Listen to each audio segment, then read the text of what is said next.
के number 1 billionaire family थी। जिस वजह से फना को इतनी सिक्योरिटी में रखा जाता था, फना से तो यही कहा गया था, लेकिन असली वजह तो फना भी नहीं जानती थी। धीरे धीरे रात हो जाती है। डाइनिंग टेबल पर सभी बैठे हुए थे। फना की बात उसके भाई बहन से नहीं होती थी। वो लोग उसे बिल्कुल भी पसंद नहीं करते थे और फना को भी उनमें दिलचस्पी नहीं थी। वो भी उनसे बात करने की बिल्कुल भी कोशिश नहीं करती थी, क्योंकि इस वक्त उसके लिए जो सबसे ज्यादा इम्पोर्टेंट था, वो था उसे खुद को समझना। उसके पास सब कुछ है यहाँ पर, फिर भी वो खुश क्यों नहीं है? क्यों उसे ऐसा लगता है जैसे कि ये सब कुछ एक फ्रेब है? धर्मेंद्र ने फना की प्लेट में और खाना सर्वे करते हुए कहा, बेटा, तुम खाना क्यों इतना कम खाती हो? कमजोर हो जाओगी। धर्मेंद्र फना की प्लेट में और खाना सर्व कर देता है। फना बोली, पापा, मेरा पेट भर चुका है, मुझे और नहीं खाना। तभी सोनाक्षी बोली, पापा, रहने दीजिए, आपको दिखाई नहीं दे रहा कि वो कितनी मोटी है? किसी दिन गुब्बारे की तरह फूलकर फट जाएगी। धर्मेंद्र ने गुस्से से सोनाक्षी को डांटते हुए कहा, सोनाक्षी, तुम किस तरीके से बात कर रही हो? ये तुम्हारी मैनर्स है, उससे अभी माफी मांगो। पापा, मैंने कुछ गलत नहीं कहा है। आपको दिखाई नहीं दे रहा कि कितनी ज्यादा मोटी हो गई है ये? इसे एक्सरसाइज करने की जरूरत है। कितना खाती है और दिन में कुछ भी नहीं करती है। सोनाक्षी इतना कड़वा बोलती है फना को कि फना की आंखों में आंसू आ जाते हैं। गजेंद्र ने सोनाक्षी को आंखें दिखाते हुए कहा, तुम अपना मुंह बंद करो। सोनाक्षी गुस्से में खाने की प्लेट को पीछे सरकाते हुए बोली, मेरा पेट भर चुका है। आप अपनी सो कॉल्ड फेवरेट बेटी को खिलाएं, क्योंकि आपको तो उसके सिवा कोई दिखाई नहीं देता। मीनाक्षी ने गुस्से से धर्मेंद्र को देखते हुए कहा, सोनाक्षी बिना खाए चली गई। आपको जरा भी फर्क नहीं पड़ता है क्या धर्मेंद्र जी? वो भी आपकी बेटी है, आप आजकल उस पर बिल्कुल भी ध्यान नहीं देते हैं। सारा वक्त आप सिर्फ इसे देते हैं, जिस वजह से वो बुरा मान गई है। आप उसे इग्नोर कर रहे हैं और उसे डांटते भी हैं। वो फिर राजकुमारी थी ना, आपने तो उसे इतनी जल्दी से रिप्लेस कर दिया। धर्मेंद्र ने मीनाक्षी को देखते हुए कहा, तुम्हें डाइनिंग टेबल पर ये तमाशा करने के लिए किसने कहा है? जाओ यहाँ से और हमें डिनर करने दो। तुम्हारी वजह से मैं नहीं चाहता कि मेरी बेटी भूखी रहे। ठीक है, बेटी को लाड प्यार करो और उसके सिवा तुम कर ही कर सकते हो। मीनाक्षी गुस्से में चली जाती है। फना रोना शुरू कर देती है। ये लोग उससे कितनी ज्यादा नफरत करते हैं। उसने ऐसा भी क्या कर दिया है? फना अपने पापा को देखती है। तभी गजेंद्र ने फना को देखते हुए कहा, बेटा, आप सबको इग्नोर करिए और चुपचाप खाइए। यहाँ पर अक्सर ऐसा होता रहता है। आप इसका ब्लेम खुद पर मत लीजिए। आप रोना बंद करिए। आप रोते हुए हमें अच्छी नहीं लगती है। आप कहें तो हम बाहर घूमने चलते हैं, बाहर डिनर भी कर लेंगे। वैसे भी हमारा भी अब खाने का बिल्कुल भी मन नहीं कर रहा। खाना बहुत बोरिंग है। ओके दादू। फना अपने दादू के साथ बाहर आ जाती है। उसके बाद वो लोग रेस्टोरेंट जाते हैं। दादी भी थी साथ में। फना अपनी दादी के साथ बातें कर रही थी। गजेंद्र ने धर्मेंद्र को आने नहीं दिया था, क्योंकि वो अपने बेटे से नाराज था। दोनों बाप बेटी के बीच में बिल्कुल भी बातें नहीं होती थी। धर्मेंद्र अपनी बीवी के पास जाता है और गुस्से से बोला, तुम चाहती क्या हो? अपने बच्चों को और खुद को संभालो। रोज रोज ड्रामा नहीं बर्दाश्त कर सकता। मुझे काम भी होते हैं। तुम्हारी ये कीच कीच सुनकर मैं बोर हो चुका हूँ। तुम चली क्यों नहीं जाती मुझे छोड़कर? तुम जानती हो कि सालों से हमारे बीच में कुछ भी नहीं है। मैं तुम्हें छोड़कर कब का चली जाती? बच्चों की वजह से हूँ मैं यहाँ पर, क्योंकि मैं नहीं चाहती कि उनके ऊपर से बाप का साया उठ जाए। और अब तुम जाने क्यों कहोगे मुझे? क्योंकि तुम सारी प्रॉपर्टी उस लड़की को देना चाहते हो ना? एक बात कान खोल कर सुन लो, उसे तो मैं कभी एक्सेप्ट नहीं करूंगी और मेरे बच्चों का हक वो नहीं ले सकती। तुम्हें हो क्या गया है? अपने बच्चे नहीं दिखाई देते क्या? तुम्हारी उस नाजायज बेटी को इतना प्यार क्यों मिल रहा है? पापा, यहाँ पर बात गजेंद्र की हो रही थी, यानी कि फना के दादू की। उन्हें क्या हो गया है? इतना प्यार क्यों लुटा रहे हैं वो अपनी पोती पर? तुम्हारे नाजायज बच्चे से इतनी मोहब्बत क्यों हो गई है उन्हें? वो मेरा खून है और इस खानदान का भी। इस वजह से उसे हम यहाँ पर लेकर आए हैं। तुम ये क्यों नहीं कहते थे कि तुम्हारी तुम्हारी माशूका के साथ तुमने जो रातें रंगीन की थी ना, उसकी निशानी है वो। एक्सेप्ट क्यों नहीं कर लेते तुम? पापा तुम पर गुस्सा करते हैं ना, वो बिल्कुल सही करते हैं, क्योंकि तुम ये डिजर्व करते हो। Shut up! वी मासूका नहीं, मेरी। आई नो कि वो सिर्फ तुम्हारे लिए एक जरिया थी, तुम्हारी लस्ट शांत करने के लिए। तुम तो प्ले बॉय हो ना, तुमने अपनी जवानी में क्या गुल खिलाए, इससे सब वाकिफ है। उसका ही कोई पाप होगी, जिसके लिए तुम्हारे दिल में इतनी मोहब्बत जो पनप रही है। तुमने तो कभी औरतों को इज्जत दी ही नहीं है। तुम्हारे लिए तो वो सिर्फ एक खिलौना थी, जिनके साथ तुम खेलते आए हो। जरूर तुम्हारे किसी के साथ रात गुजरी होगी, अपनी हवस को शांत करने के लिए, और उसके पेट में तुम्हारा बच्चा ठहर गया। क्यों सही कहा ना? कहाँ छुपा के रखा है उस औरत को, या फिर मार दिया? अपने रास्ते से लोगों को हटाने में तो तुम माहिर हो। धर्मेंद्र गुस्से से मीनाक्षी के ऊपर लगभग हाथ उठाने वाला था। तभी उसकी नजर अपने बच्चों पर जाती है। उसके बेटे उसे देख रहे थे। वो गुस्से से बोले, पापा खबरदार, जो आपने मम्मा को हिट किया तो। धर्मेंद्र के दोनों बेटे कमरे के अंदर आ रहे थे। धर्मेंद्र ने उन्हें रूम से बाहर भेज दिया था, लेकिन दोनों के झगड़े की आवाज सुनकर वो लोग अंदर आ जाते हैं। धर्मेंद्र गुस्से से अपनी बीवी को देखते हुए बोला, अपनी जुबान पर काबू रखो। आज तुम्हें छोड़ दिया, इसका मतलब ये नहीं कि दोबारा तुम्हें ऐसे ही जाने दूंगा मैं। और वो नाजायज नहीं है, समझी? वो मेरी बेटी है। मैं तुम्हें बताना जरूरी नहीं समझता कुछ। फना अपने दादू के साथ रेस्टोरेंट में खाना खाती है, और उसके बाद वो लोग घर वापस आ जाते हैं। आज रात को फिर से फना को वही ड्रीम आया था। उस ड्रीम में उसे कोई आदमी छू रहा था। उस ड्रीम को फील कर फना मुस्कुराने लगती है, और वो नींद में ही बोली, मेरे और करीब आओ, दूर क्यों जा रहे हो? मुझे जरूरत है तुम्हारी, मुझे प्यार करो। तुम और इंटेंस क्यों नहीं होते? फना भारी सांसों के साथ बोलती है। तभी फना की नींद खुल जाती है। वो उठकर बैठ जाती है और बालकनी में आ जाती है। उसकी आंखों में एक बार फिर से आंसू आ गए थे। वो थोड़ी देर तक बैठकर रोती है और खुद से ही सवाल करती है कि आखिर रो क्यों रही हूं मैं? मुझे किसी की बहुत याद आ रही है, लेकिन कौन है वो जिसकी याद की वजह से मैं रो रही हूँ?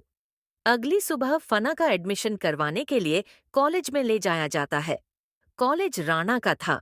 एडमिशन हो जाता है। फना क्लासेस में जाती है। वहां पर टीचर उसका वेलकम करती है। इसी कॉलेज में उसकी बहन सोनाक्षी भी पढ़ती थी। सोनाक्षी तो फना की तरफ ध्यान भी नहीं देती है। उसने तो पूरी क्लास को फना के खिलाफ भड़का भी दिया था, ये कहकर कि ये लड़की नाजायज है। फना से कोई भी दोस्ती करने के लिए आगे नहीं बढ़ता है। फना चुपचाप बैठी हुई थी वहां पर, और टीचर्स उसे अच्छे से ट्रीट कर रहे थे। फना नर्वस हो जाती है और अपना इंट्रोडक्शन देती है। उसकी आवाज सुनकर सभी उसकी तरफ देखने लग जाते हैं। वहीं पर कुछ लड़कों की नजर फना पर थी। फना बहुत ही प्यारी सी छोटी सी लग रही थी, गोल मटोल सी। फना को इतनी अटेंशन मिलते हुए देखकर सोनाक्षी को बहुत जलन होती है, और वो गुस्से से बोली, तुमने यहाँ पर भी लाइमलाइट चुरा ली। तुम्हें तो मैं छोड़ूंगी नहीं। फना चुपचाप बैठकर वहां पर लंच कर रही थी कैंटीन में। तभी वहां पर एक लड़की आ जाती है, जो फना की क्लास की थी, और उसका भी आज ही एडमिशन हुआ था। वो फना को देखते हुए बोली, हेलो, क्या मेरी फ्रेंड बनोगी तुम? तुम्हें पता है, सोनाक्षी सिन्हा ने पूरी क्लास में तुम्हारे खिलाफ अफवाहें फैला रखी है कि तुम नाजायज हो, और तुम ना जाने कितने ही लड़कों के साथ हुकअप करती हो। फना ने उस लड़की को देखते हुए कहा, तुम्हारा नाम क्या है? मेरा नाम है तारा, और मेरा आज ही एडमिशन हुआ है। तारा फना के पास बैठते हुए बोलती है। फना तारा को देखकर बोली, सोनाक्षी मेरी सौतेली बहन है, और वो मुझसे बहुत जलता है। ये सुनकर तारा हैरान हो जाती है। वो बोली, सोनाक्षी तो राणा की ग्रैंड डॉटर है, इसका मतलब कि तुम भी रिचेस्ट फैमिली से बिलोंग करती हो। फना ने हंसते हुए कहा, सही कहा तुमने। सोनाक्षी को मैं पसंद नहीं हूँ, और वो भी मुझे कुछ खास अच्छी नहीं लगती है। उससे मुझे नेगेटिव वाइब आती है। तभी तारा ने कहा, तुमने देखा, सभी लड़के कॉलेज के तुम्हें ही देख रहे थे। तुम तो फेमस हो गई हो, तुम्हारा नाम बहुत ब्यूटीफुल है। इतना नाइस नेम मैंने पहली बार सुना है। तुम्हारे नाम पर ही कोई फिदा हो सकता है। तारा को ऐसा बोलते हुए सुनकर फना ने हंसकर कहा, मुझे अपने कॉलेज का एक भी लड़का इंटरेस्टिंग नहीं लगता। मुझे लड़कों में इंटरेस्ट नहीं। What do you mean? क्या तुम्हें लड़कियां पसंद है? तुम लेस्बियन हो? नो, मुझे लड़कियां भी नहीं पसंद है। तो तुम कहना क्या चाहती हो? कहीं तुम्हें डैडी इशू तो नहीं है? डैडी इशू, ये क्या होता है? फना तारा से सवाल करती है। डैडी इशू का मतलब ये होता है कि तुम्हें 30+ मेन पसंद हैं। ये सुनकर फना खांसने लगती है और तारा ने एक्साइटेड होकर कहा, तुम्हें पता है, मुझे तो डैडी इशू है। मुझे ना टीनेज लड़के नहीं पसंद आते। हमारी चॉइस कितनी सेम है फना। डैडी इशू शब्द सुनकर फना ने हक जताते हुए कहा, तुम गलत समझ रही हो। मैंने कब कहा कि मुझे ये सब कुछ पसंद है? मैं बस अभी स्टडीज पर फोकस करना चाहती हूँ, जिस वजह से मैं किसी पर ध्यान नहीं देती हूँ। तुम्हें किसने कहा कि मुझे 30+ मेन पसंद हैं? ये सुनकर तारा ने कहा, सॉरी, माय मिस्टेक। मुझे ऐसा ही लगा था, क्योंकि मुझे पसंद है। तुम्हें पता है, मैं ना बता नहीं सकती हूँ कि मुझे कितना इंटरेस्ट आता है। मुझे टीनेज लड़के बिल्कुल भी अच्छे नहीं लगते हैं।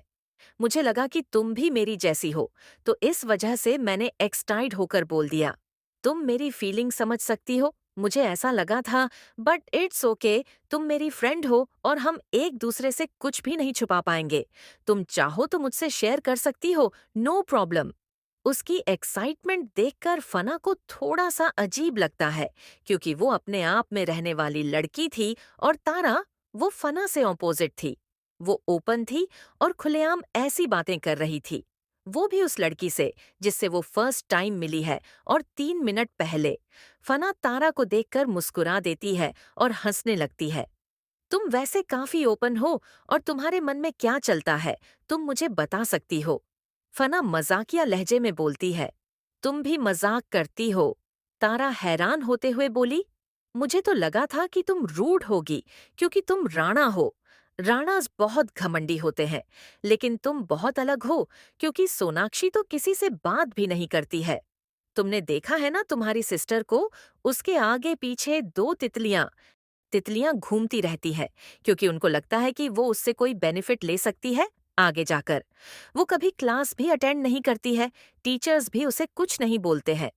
बट मैंने सुना है कि यहाँ के रूल्स बहुत डिस्ट्रिक्ट हैं। अगर कोई बच्चा स्टडी नहीं करता है, तो टीचर्स उसे पनिश कर देते हैं और उसकी फैमिली को इन्फॉर्म कर देते हैं।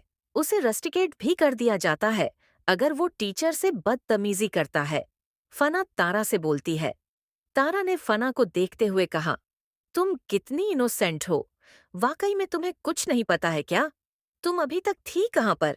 तुम्हारी सिस्टर किसी की भी नहीं सुनती है और ये कॉलेज तुम्हारा ही तो है। तुम्हारी फैमिली का तो कोई कुछ भी नहीं कर सकता है। सोनाक्षी से सब डरते हैं, कोई उससे बात तक नहीं करता है। अगर वो गुस्सा हो जाती है तो तुमने उसकी मॉम को देखा है, कितनी सख्त मिजाज की है। फना ने तारा को देखते हुए कहा, जानती हूं मैं। तुम्हें टॉर्चर तो नहीं करती है ना सोनाक्षी की माँ? फना ने हंसते हुए कहा, वो मुझे टॉर्चर क्यों करेंगे? मेरी उनसे बातें नहीं होती है। वैसे भी घर में दादू की चलती है और मैं दादू की फेवरेट हूँ और पापा भी मुझे बहुत प्यार करते हैं। सब मेरी केयर करते हैं, मुझे इतना फर्क नहीं पड़ता है। उनसे मैंने भी कभी भी बात करने की कोशिश नहीं की। मुझे उनसे बहुत नेगेटिव वाइब आती है। वैसे भी मुझे कुछ याद नहीं है, तो उन्होंने हमेशा जो भी किया हो या मैंने उनके साथ कुछ भी किया हो, क्या ही फर्क पड़ जाएगा। तुम तो बहुत कूल हो।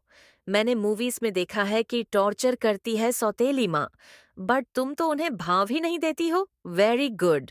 तारा और फना दोनों बैठकर बातें कर रही थी। फना की आइडेंटिटी अभी सबको नहीं पता थी, उसकी क्लास सिर्फ जानती थी। लेकिन धीरे धीरे फना की आइडेंटिटी वायरल हो रही थी। उससे सोनाक्षी को बहुत जलन होती है। सोनाक्षी से जब टीचर्स इस बारे में पूछते हैं, तो वो उनसे बदतमीजी से बात करती है और फना के बारे में कुछ भी नहीं बताती है। टीचर्स को उससे उम्मीद भी नहीं होती है, क्योंकि वो एक स्पॉइल्ड स्टूडेंट थी। फाना से सभी टीचर्स मिलते हैं। उसके बाद उसे प्रिंसिपल के ऑफिस में बुलाया जाता है। वो लोग फना से कुछ बातें करते हैं जिससे फना नॉर्मली बात करती है। अब वो डर नहीं रही थी, वो नर्वस नहीं हो रही थी, पॉलिटली बात कर रही थी। उसे जिस लैंग्वेज में करनी थी, जिससे टीचर्स को उसका बिहेवियर सौम्य लगता है। फना के दादू उसे पिक करने के लिए खुद आते हैं, जिससे वहां पर सभी हैरान हो जाते हैं। वो लोग उनका वेलकम करने के दिए आते हैं। फना देखती है कि उसके दादू की सब कितनी रिस्पेक्ट करते हैं और वो पूरी सिक्योरिटी के साथ आए थे, जिससे फना को थोड़ा एम्ब्रेस फील होता है। वो आज ही एडमिशन लेकर आई थी। वो नहीं चाहती कि बच्चे उसे अजीब नजरों से देखें, वरना उसका सरवाइव करना मुश्किल हो जाएगा। वो अपने दादू से ये बोल भी तो नहीं सकती थी। आखिर वो उसके लिए ही तो ये सब कुछ कर रहे हैं। फना जब देखती है कि उसके पापा भी कार लेकर आ गए हैं, वो अपना सर फोड़ लेती है। न जाने ये दोनों उससे इतना प्यार क्यों करते हैं। फना को हंसी आ जाती है और तारा हैरान हो जाती है। तारा बोली, मैं आज सामने से तुम्हारी वजह से देख पा रही हूँ मिस्टर राणा को। मेरे डैड तो इनसे मिलने के लिए कई बार ट्राई कर चुके हैं, लेकिन कभी नहीं मिल पाते हैं। कितनी लकी हो यार तुम कितनी लकी हो। तुम उनकी फैमिली की मेंबर हो और ये लोग तुम्हें कितना प्यार करते हैं। इतनी प्रोटेक्शन सिर्फ तुम्हारे लिए, और वो तुम्हें लेने के लिए खुद आ गए हैं। मुझे क्यों लगता है कि तुम्हारे दादू और तुम्हारे पापा में ज्यादा खास बनती नहीं है। दोनों अलग अलग लेने आए हैं। तारा की बात सुनकर फना ने कहा, ऐसा कुछ भी नहीं है। शायद दोनों ने आपस में बात नहीं की होगी, इस वजह से। तारा ने फना को देखते हुए कहा, ओके बाय, अब हम कल मिलते हैं। मुझे भूल मत जाना। तुम्हें पता है, हम दोनों नंबर भी चेंज किया है। तुम्हारी दोस्त हूं मैं। तारा की बातों को सुनकर फना ने कहा, जानती हूं मैं, तुम फिक्र मत करो। मैं तुम्हें नहीं भूल सकती हूँ, क्योंकि तुम मेरी इकलौती फ्रेंड हो। तारा की आंखों में आंसू आ जाते हैं। वो बोली, शुक्रिया। फना हंसते हुए बोली, तुम ड्रामा क्वीन हो। तारा ने जीभ दिखाते हुए कहा, थोड़ी बहुत एक्टिंग कर लेती हूँ मैं भी। वैसे क्या ख्याल है अगर मैं एक्ट्रेस बन जाती हूँ? तुम्हें पता है, मैं ना एक फेमस एक्ट्रेस बनना चाहती हूँ, एक सेलिब्रिटी। जब मेरी फर्स्ट मूवी आएगी ना, तब तुम उसे देखना और तुम्हें बिलीव नहीं होगा कि मैं कितनी टैलेंटेड हूँ। तारा हंसते हुए बोलती है। तभी फना ने कहा, ऑफ कोर्स, तुम्हारी पहली मूवी आएगी तो मैं बहुत खुश हो जाऊंगी और मैं उसे देखूंगी। तुम फिक्र मत करो। क्या तुम्हें ट्रस्ट है मुझ पर? यार, मुझ पर कोई भी ट्रस्ट नहीं करता। सबको लगता है कि मैं ऐसे ही बातें करती रहती हूँ, लेकिन देखना तुम, एक दिन मैं फेमस सुपरस्टार बनूंगी और सब मुझसे ऑटोग्राफ लेने के लिए आएंगे। मुझे तुम पर ट्रस्ट है। तुम एक्टिंग क्लासेस जाती हो क्या? फना ने कहा। तभी तारा बोली, ना, मेरे पेरेंट्स अलाउड नहीं कर रहे हैं मुझे इसके लिए।